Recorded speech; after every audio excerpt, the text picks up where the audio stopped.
welcome everybody. Good morning.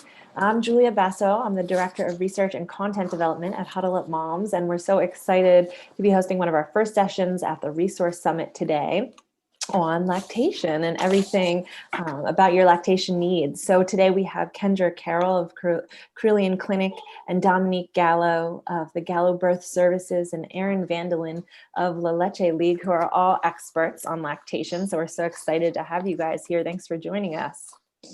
Thanks for having us. Thank you for having us. Yeah, and we want to just dig into everything that you guys do, and then just go back and forth with some questions. So yeah, first just tell us, I guess each of you, maybe Kendra, then Dominique, then Erin, a little bit about yourself and what you guys do and everything that you offer. All right. Do you want me to start? Sure. Yeah, start first. Okay. So my name is Kendra. I work at Roanoke Memorial. I am a lactation consultant there. Have been in the lactation role there for almost 3 years, and then worked as a lactation consultant at the Women's Hospital in Houston for a short bit before that. Prior to that, I was a postpartum nursery nurse for about, 5 years before I started doing lactation. And we are happy to be here so that we can offer resources to the area and moms that have questions, concerns, and especially with things being limited with COVID right now, it's nice to know who you can reach out to for some assistance. Great. And then Dominique, you want to just introduce yourself? Yeah, so I'm Dominique Gallo. I have a private practice called Gallo Birth Services. I do virtual and in-person lactation consultations, virtual breastfeeding classes, and also some birth doula work.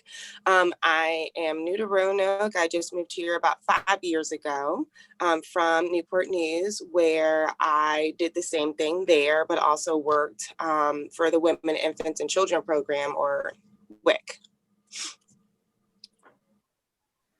Great. And then Erin?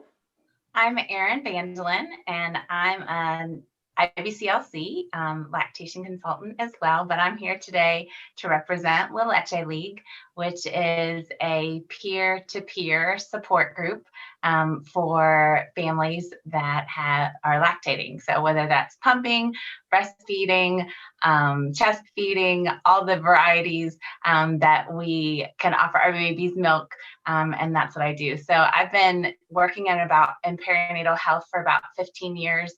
I was a case manager, and then I started with the Leche League about 10 years ago when I was living overseas in a very underserved area, and I said, I need more resources. I'm sure other families do too. And so I was the founder of La Leche League in La Romana in the Dominican Republic.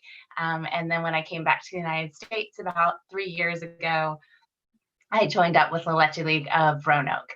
And so I've been a La Leche League leader both in the Dominican Republic and in Roanoke. And thanks to virtual connections and social media and everything, I'm still really involved in the Dominican and here in Roanoke. And I'm bilingual. I speak Spanish, and English, obviously. So any of the families that are interested in getting some breastfeeding support that speak Spanish, we love to help and support you, as well as those that speak English.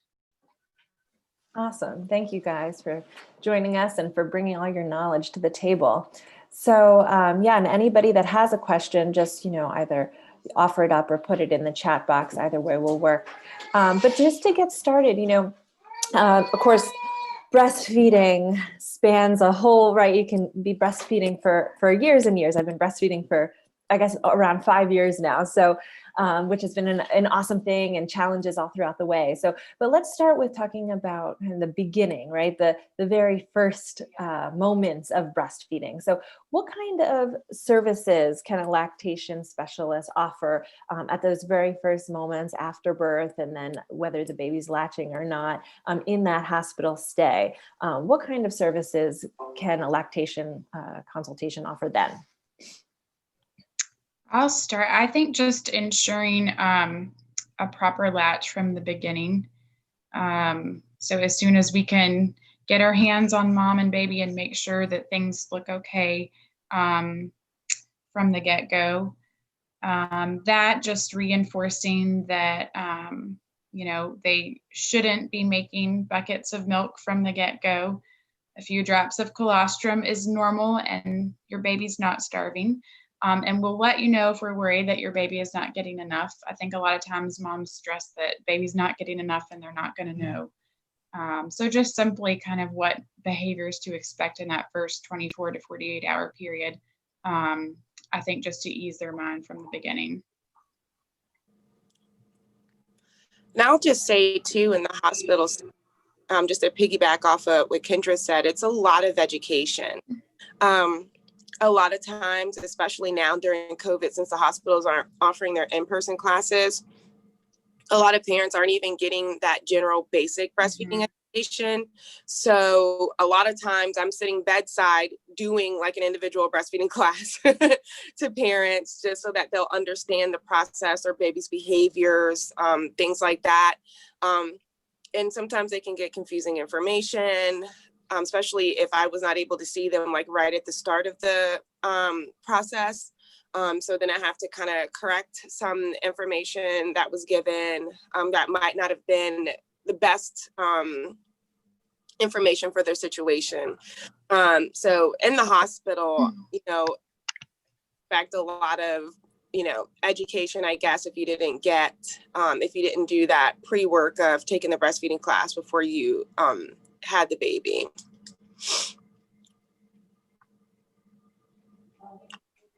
Great. And I was going to say too, I think the other thing, that Kendra and Dominique didn't touch on is, because I did lactation in a hospital for a long time, I think, until April, right, Kendra? Something like that. Anyway, it's a lot of like hands-on help with positioning and logistics more than anything. So it's things like using the extra pillows to get the support under your arms, or help put baby where baby needs to be. And that's something that even if you've taken a breastfeeding class, you may just need a little bit more help and hands-on guidance with. Yeah, I agree. That's so true. Like I remember kind of in the initial stages, not even, how do I hold a baby? And not feeling confident about that. So that the lactation specialist came in and helped me position. And then all of a sudden I felt kind of empowered. I felt comfortable. I said, okay, this feels very good. And so even to just have somebody to touch base with and confirm that your positioning is good, all of that it's excellent. So, what can mom expect in those? I remember, now that I've been breastfeeding for 5 years, but at the very beginning, it was very difficult and there were some challenges, right? There's kind of some hurdles initially. So what are some things that early moms can expect with breastfeeding, the good, the bad, and some challenges in between? I would say the first thing I tell parents is that it's never easy in the beginning. I know social media and videos and pictures and everything make it look like it's so easy that baby's just going to crawl onto your breast and latch and it's going to be, sunshine and lollipops from there. But I would say that probably 5% of the time. But, breastfeeding is definitely hard in the beginning, and it's not like it's a bad hard, I shouldn't do it. But it's just, you've got two humans trying to work together that has never had to work together before. And there is some kinks and, to figuring that out, how to work best with each other. And I mean, we've all experienced that, just going into like a new work environment and having to work with those humans, trying to figure out where you fit in and how best you work on the team. And latching in the beginning is no different. You're just having to figure out how to work with another human, and the hard part is you're working with a human that has no words. So they can't tell you, I like to be held better in this position, do this and I'll latch wider for you. Like they cannot tell you that. They just grunt and cry and scream at you, which can be a little bit frustrating too. So I always tell parents, just reassuring that, yeah, it's hard, but you guys will get it. You just have to figure each other out and what works best for both of you. And I always tell them, this is my job. I'm a lactation consultant. I went to school for this. I, took lots of classes in education. I've been latching babies for like almost 10 years now. And all of my kids had some kind of issue in the first, week or so. They did not just come out and latch on. And this is my literal job. So, if it was hard for me, it's definitely going to be hard for somebody who has absolutely no idea anything, lactation besides they just want to do it. So that's usually what I tell parents. My biggest soapbox is that it should not hurt. Yeah. And so I know that so many people, because they've had painful experiences, whether it's providers or friends or family members, say, oh, it hurts at first, but you'll get used to it. It should not hurt.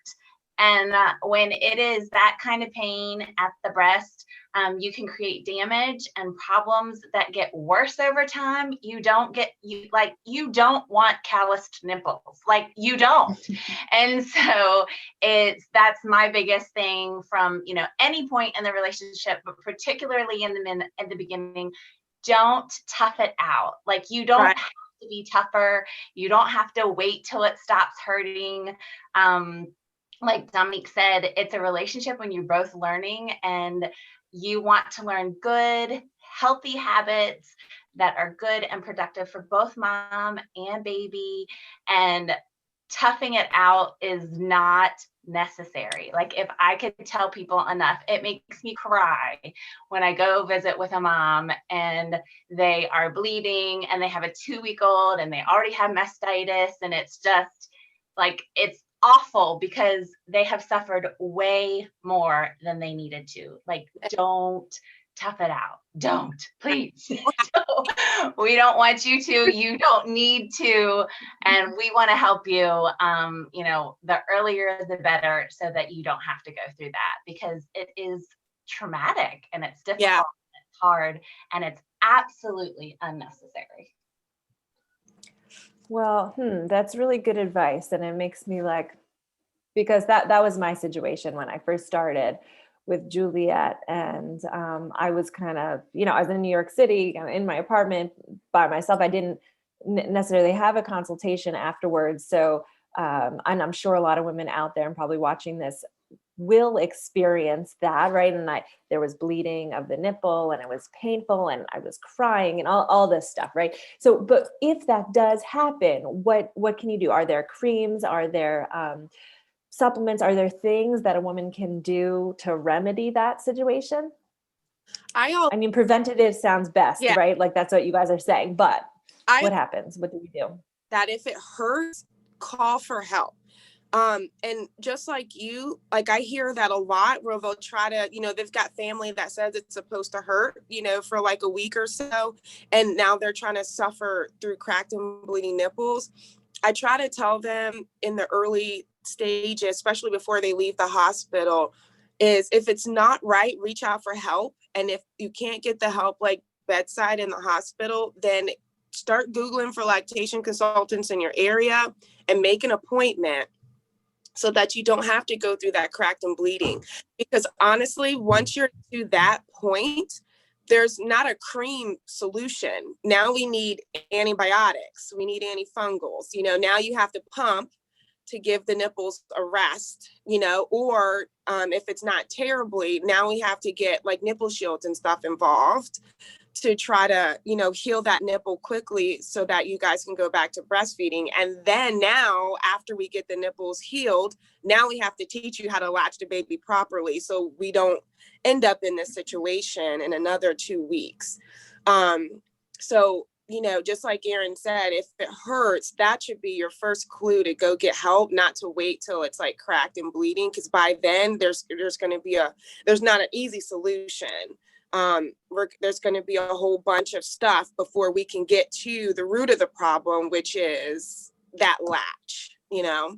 Yeah, and I think that's where initially it's an issue of support. It's an issue of assessment. How can we do this in another way that isn't painful? And, you know, are there any concerns that we have about baby's anatomy? Are there any concerns we have about mom's anatomy? But once you get past the point that you have cracked and bleeding nipples, that you're in pain, then it becomes a medical issue. And we're not just talking about support. Now we're talking about you need medical help. You need, you know, antibiotics. You need a prescription drug because it's moved past the point of just support to a medical issue. So don't wait. I'd like, if I could cry for you, don't wait till you need medical help. Like, you should not need medical help to feed your baby. Like, if you are dreading, like, it is time to feed my baby, no, I don't want to. Like, it shouldn't have to be like that. It really doesn't. And a lot of us that do lactation have had those experiences where we were cringing, you know, like, oh no, or curling up our toes or bleeding or whatever. And that's why, to us, separate from being, you know, a profession or a passion, it's personal. And so we want to make sure for anybody who doesn't have to go through that, like, you don't have to, like, you don't have to. Yeah, so this is exciting to me. We're myth busting a little bit here, because I didn't realize that, right? That you shouldn't be going through those things. So that's really great to hear. That's And I important think, information. just like Erin said, figuring out the root cause of what's causing the soreness or the damage, because it may or may not be something that we can fix while we're working with them. I struggled immensely with tongue ties with both of my babies. And if someone had said that nothing was wrong, I would have not have been able to continue breastfeeding. And I don't know who could have helped latch my baby any better. I had several lactation consultants I was working with at the time. And I mean, there was nothing else any of us could do until I got to that next step. Yeah, so that was going to be my follow-up question is, are there some things, or what are things to look for if the baby isn't latching? Like, what are next steps mom can take? Is there something like the tongue tie, like the lip tie, or anything like that could be a problem that you wouldn't initially be aware of? Yeah, so if baby's not latching or having difficulties, again, you know, call out for help. Roanoke doesn't have a lot of resources, but we do have some here. Reach out to Lactation, La Leche League. I think there's even Breast Roanoke. Just reach out to somebody that offers breastfeeding support and just kind of let them know your problem. Lactation consultants, IBCLCs can evaluate the feed and do an oral evaluation on your baby. I know it's not what all lactation consultants do, but me personally, when I first meet a baby, before mom puts the baby on the breast, I'm doing an oral exam because I kind of want to know what's happening with that baby before it goes to the breast. So if I see the behavior at the breast, like, I can start making the connections on what we need to do to make it better for the parent.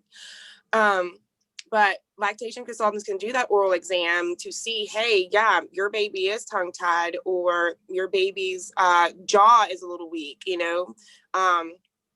Let's do these things and see if we can support the latch better. And if we can't, here's some resources for you to, like medical resources for you to get these things corrected.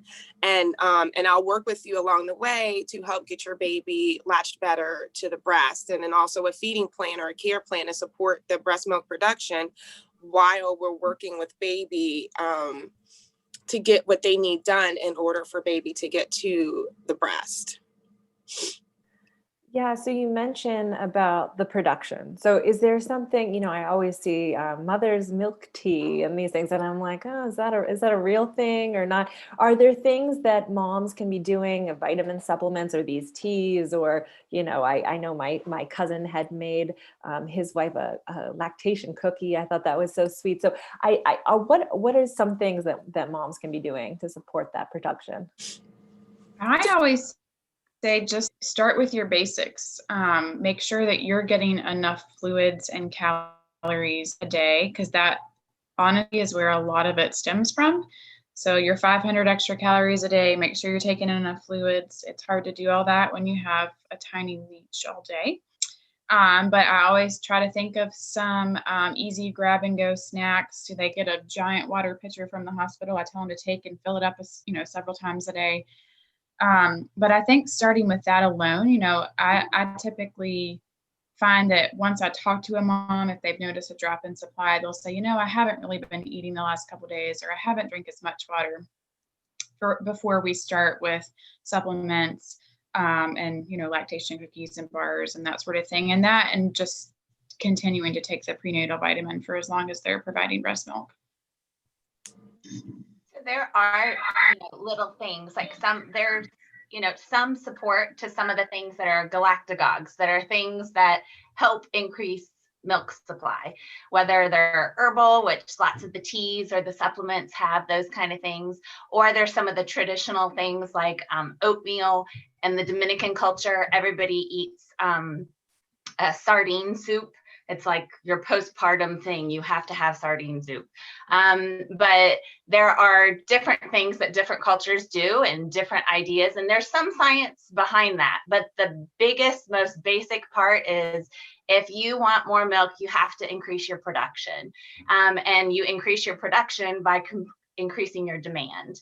And so our bodies work as a factory more than a warehouse. And so with that, there's an increase in demand. And so our body says, oh, okay, let's make more milk then. And so because the demand increases, the production increases. And then because the production is increased, then the babies are more satisfied at the breast. And so the basics of it is that we function as a factory, not a warehouse. And so if you start supplementing and you start decreasing the demand outside of the factory and it's being filled somewhere else, then the factory downgrades their production. They say, oh, okay, well, we don't need quite as much this week because we didn't have as many orders go out. And so whereas lots of people think of their breasts as jugs that are just holding the milk that gets poured out when the babies need it.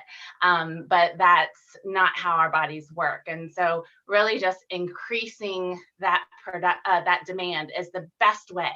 And there are other, little things that help, but you can eat oatmeal and drink tea until you are sick of oatmeal and tea. But if you are not putting the baby to the breast, or if you are not pumping, your supply will not increase. And so the demand is the most important part of increasing that production more than anything else.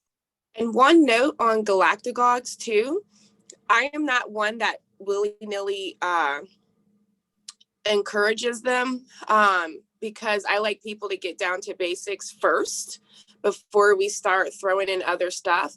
But one important thing is some of those galactagogues are contraindicated for certain situations.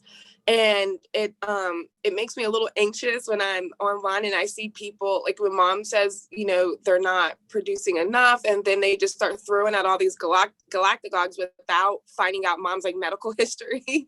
Because if she's diabetic or if she's allergic to legumes, she cannot have fenugreek. She could be injured, Preemies don't do very well when mom's taking a large ton of fenugreek. So if you are one that is wanting to try these things, again, reach out to lactation consultants and also the baby's pediatrician to find out if this is something that you should be taking, because I'd hate for you to take something because essentially it is just an herb, but it might not be an herb for you. And some of these herbs too are contraindicated to take while you're on certain medications. So just be careful when you are taking them and suggesting friends to take them as well, because you could be encouraging them to take something that is not proper for them. And I've seen it happen, and sometimes it's not a very good situation. Okay, excellent. So I just want to make sure, if any of the guests in the audience have any questions, just throw them in the chat there. I want to move on to, and I know we don't have too much more time. This has been so awesome, but breastfeeding timeline. So again, I'm breastfeeding a toddler right now. I breastfed my first, she was 3.5. And so then as it progresses, certainly it gets easier. It's much more lackadaisical, kind of carefree. They're just upside down, right? They're having pizza, then some milk, and right. But what happens at the end there when you want to stop, right? That moms, want to stop at different time periods, but like, what is that process? Do you have any recommendations for that? They don't stop. I was gonna say, I don't have any advice because I cannot figure out how to wean my almost 3-year-old. So Okay, y'all. she's not. I'm gonna jump in because you all were dead silent here. I really like, there's a book Lactation Services actually puts out called How Weaning Happens. And it talks about the different types of weanings, and there's different options. There's like a mother-led weaning, which is, where the mom essentially starts to decrease the frequency of feedings or stops the feedings. There's baby-led weaning, which starts as soon as you introduce solid food, where baby may take a little bit less milk until they're sick, or if they're Alma. Or not. But oh my gosh. so that can take a certain amount of time. I do promise, because I'm on the other side of it, I have nobody nursing right now. They do all stop, I promise. They do. My mother-in-law used to joke that my son was going to go off to college and still be breastfeeding, and I'd have to go with him. He is in college. I am not breastfeeding. It's fine. But it really comes down to, again, like Dominique said really early on in this conversation, this is a relationship. And so it really comes down to evaluating your relationship with your baby and determining when it's best for your relationship as a breastfeeding couple to end. And I have to add that I have 3 children. None of them are breastfeeding either. And all 3 of their weaning journeys were different. And so that's why I think maybe there's not this straight answer on how to do it. Because for each of mine, it was about, meeting my needs and meeting their needs, and back to that dyad, it takes 2. So, I obviously was the same in all 3 relationships there, but their needs were different. And even though I was the same person, I was a full-time working mom with my first one, and I was a stay-at-home mom with the third one. And so that changed our relationship there as well, and how important it was for me to stop or not to stop. And so all of those things, the biggest thing that I just encourage is a gentle weaning. Yeah. And that often when it's abrupt, either for medical reasons, I've seen, it used to be in the past, the most time we would see abrupt weaning was for medical reasons, like most often it's a series of antidepressants aren't working and the doctor wants to change something and the recommendation is to wean. But now we're seeing more parents who have been exclusive pumpers, and so they reach their goal and then they want to stop. And so regardless, I would just really encourage to make that a gentle process. You don't want to stop abruptly because back to the factory, if the factory's been putting out lots of milk and all of a sudden you close it down, you have increases of clogged ducts and mastitis and problems physically. But then there are also potential emotional problems because you are doing a hormone dump. And so all these hormones that you have needed to make milk kind of go like, what do we do now? And so that can create some mental health issues as well because of that. And so the more gradual, whether it's introducing more and more solids so that milk after the second year, breast milk becomes more of the dessert than the main dish. And you kind of cut back on that a little bit, or cut, and using the opportunity to not at first not denying, but not offering. Or if baby asks, or your toddler's asking, or your preschooler's asking, distracting rather than offering. And those are kind of things that you can do, because for some of them, it's just about the snuggle. It's about the closeness. For my 3-year-old, when she weaned, she was just as, if she would ask to nurse and I offered snuggle time and read a book, she was just as happy. For my 2-year-old, when he weaned, he was about the milk. Like he was not wanting to be distracted in any way with anything. He wanted the milk. So it's just, meeting their needs and seeing what you can do. And sometimes it's creating those rituals or habits and other ways. If you're always nursing to sleep at nighttime, then what are some other things that you can create for habits that are going to meet those emotional needs without the breast milk or the nursing there too? Awesome.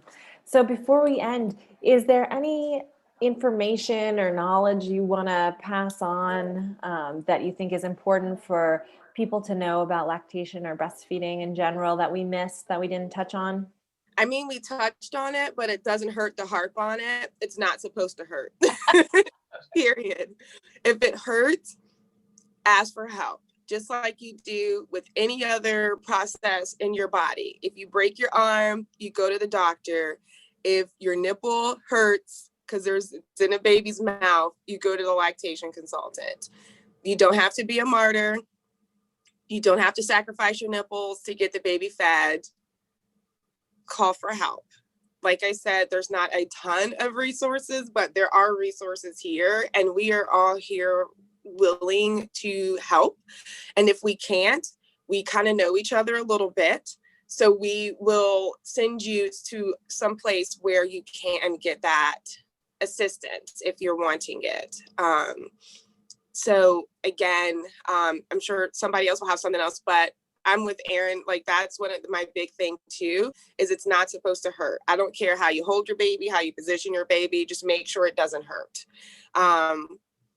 And I feel like it should be like an easy peasy process from there. Just don't damage your nipples, because that can cause long-term issues, and it could affect your breastfeeding relationship with the next baby down the line if you choose to have one. I think my biggest thing is, if you are a mama with insurance or someone that provides a breast pump, if you're pregnant, reach out as soon as you know you're eligible to get that pump and go ahead and order it. I think that's my biggest challenge in the hospital, is if we do have a reason to pump or a need to pump, is sending mamas out of the hospital and not already having a breast pump at home, but not being able to rent one or potentially go out and purchase one.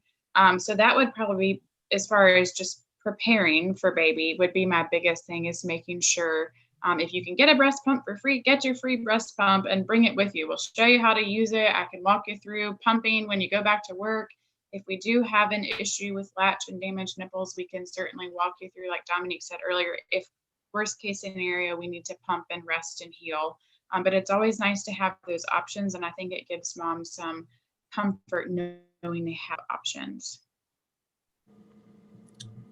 And I just, this is a lactation group, and, talk about tooting your own horn, but seek help. And it breaks my heart when we are on, peer-to-peer chat groups, or, and you see people seeking help and getting some great advice and some mixed advice, but there are professionals out here that want to help, that have up-to-date information and knowledge, and we want to help you. And I know in COVID, it's been really hard.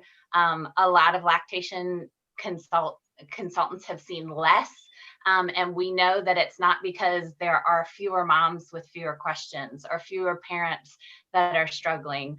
And so we want to help you. And with the Leche League, everything that we do is volunteer. And so we often can talk you down just through a telephone call or support, or we can say, yeah, I'm concerned about this too, and make a referral to a professional. And so, don't make a lot of professionals can bill in your insurance for no cost to you.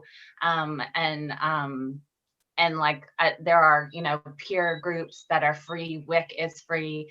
So don't make money or you're concerned, what is this going to cost me? And I know that as an IBCLC, there are times that I'm concerned about somebody or something and money's an issue, and we make it work. And so I think everybody who is seeing people, it's our passion, it's our desire to help, and we're going to make it work for you. We want to help you. So don't not seek help. Like, please, we want you to, we want to help you because like I said, for us, separate from being a passion, for a lot of it's very personal, and we can tell the story about, the person that helped me, or the person that helped figure out this problem for me, or the person that saved our breastfeeding relationship with the advice we were given. And so from that, we're able to help and support other families too. Awesome.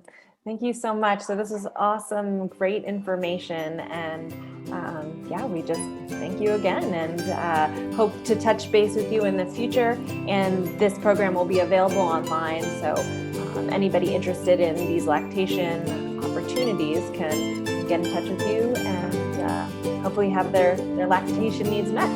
So thank you, ladies. Thank you. We'll talk soon. All right. Bye. Yeah.